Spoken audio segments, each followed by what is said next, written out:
The Megillah, or as we call it, the Megillah, the book of Esther, contains 9 chapters. It consists of 167 verses, numerous exchanges, speeches, dialogues between the primary characters punctuate the entire book. And I want to focus this morning on just one of those conversations, one of those exchanges. It takes up only 2 verses, but is a pivotal moment in the story. It ultimately determines the outcome of the rest of the book, and perhaps even more than that, the fate of the Jewish people for the rest of time. When Mordechai learns of Haman's plan to destroy all the Jews in the kingdom of Persia, he appeals to Esther to approach her husband, King Ahasuerus, on behalf of the people, and request that he intervene and annul the plot. Although Esther is the queen, she's reluctant to approach the king, her husband, because only one who is summoned may enter to speak with him, and she has been called in to see him for a full month. We're left wondering why that is. Is there a problem, or is it a temporary distancing? We're not told the reason, and we, like her, can only speculate. Perhaps she's no longer in the king's favor. Perhaps he has a new love interest. Perhaps the king is distracted and is dealing with other matters. Perhaps her identity, which until now as a Jew has been hidden, has become revealed. And so she's worried. She's worried that she would suffer the fate of anyone who entered the inner court uninvited, and that was to be sentenced to sure death. She tells Mordechai this, but Mordechai is undeterred. He doesn't hesitate for a moment. Recognizing the gravity of the situation, he insists that she must go in and speak to the king. And he continues with his appeal to her. Al tidami benafshech lehimalet beit hamelech mikol hayudim. Mordecai's message to Esther is simple. Do not imagine that you, of all the Jews, will escape with your life just because you're in the king's palace. And then he continues. Ki'im hacharesh taharishi be'et hazot revach v'hatzala ya'amod la'yudim mimakom acher va'at uvet avicha tovedu.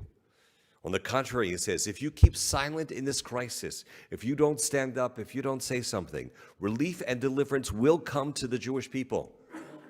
Of that I'm not worried, he says. It will come from another quarter, but you and your father's house will perish. And then he concludes the speech with the powerful and stirring words, Umi yodea im le'et kazot higat lamalchut. And who knows, perhaps it is for just this very reason that you have attained your royal position, for just such a moment and just such a crisis. Well, as we all know, he succeeds in convincing her that she must take the risk, even if it will cost her and possibly could cost her life. And without that turn of the events, without that speech and that response prompted by his speech, the story would have ended right then and there. And she realizes she must do what she can and that she cannot remain silent as her people face certain death. She must use her position of influence to speak out on behalf of her people. So how are we to understand the events of the Megillah? Is it just a tale of long ago? Do we read it as history? Or perhaps it's just literature. Maybe it's just a fanciful fantasy, a legend.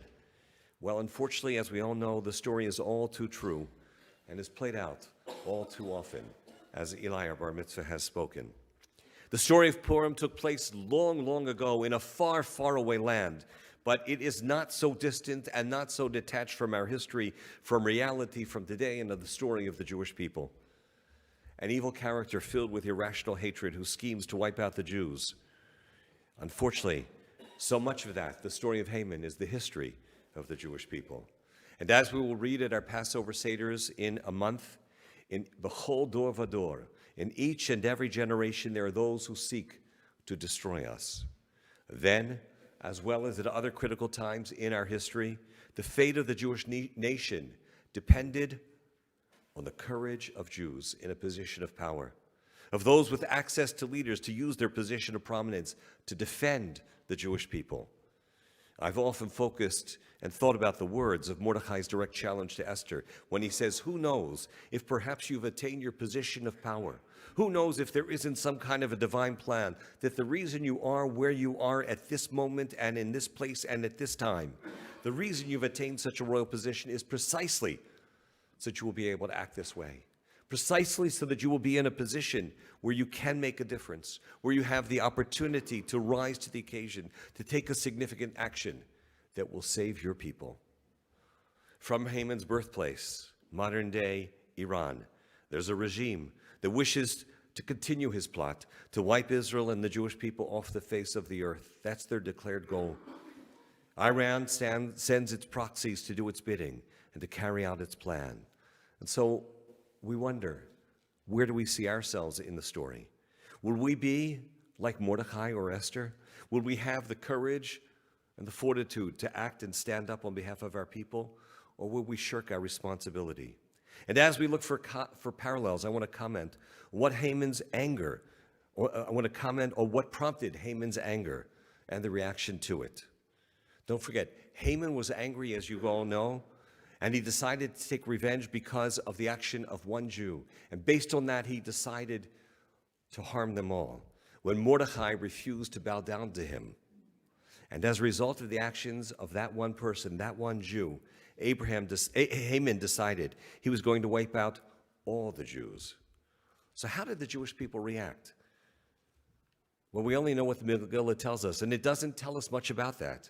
It explains the anxiety. It tells us that they donned sackcloth and the ashes and that they mourned and prayed. In fact, right before the verse when Mordecai goes to speak to Esther, we read that.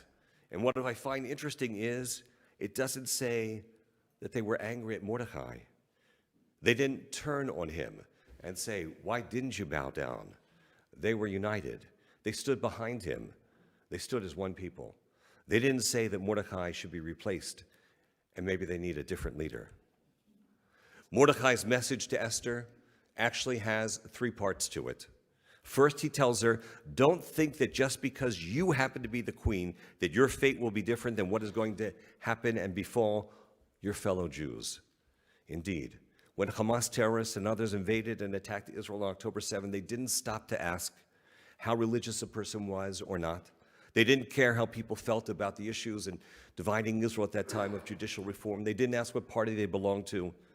As they went on their killing spree and rampage, they didn't stop to inquire if people supported peace or two-state solution or not. They committed atrocities with joy to any and all they could see. And so Mordecai goes on to tell Esther words that are often overlooked. He tells her, salvation will come. The Jewish people will prevail, and they will survive.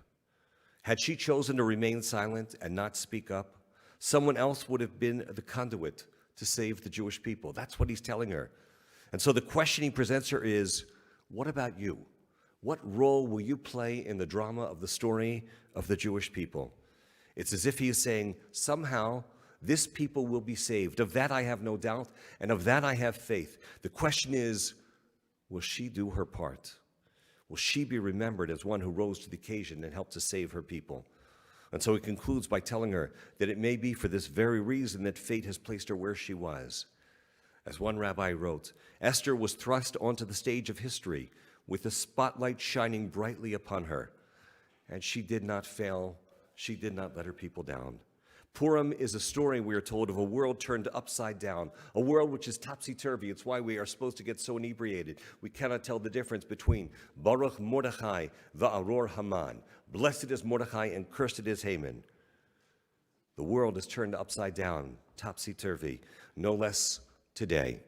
Israel gets attacked by the most sadistic army of terrorists, carrying out the massacre on a wanton path of destruction, and somehow, within days, maybe weeks if we're generous, the world rallies to the side of the perpetrators.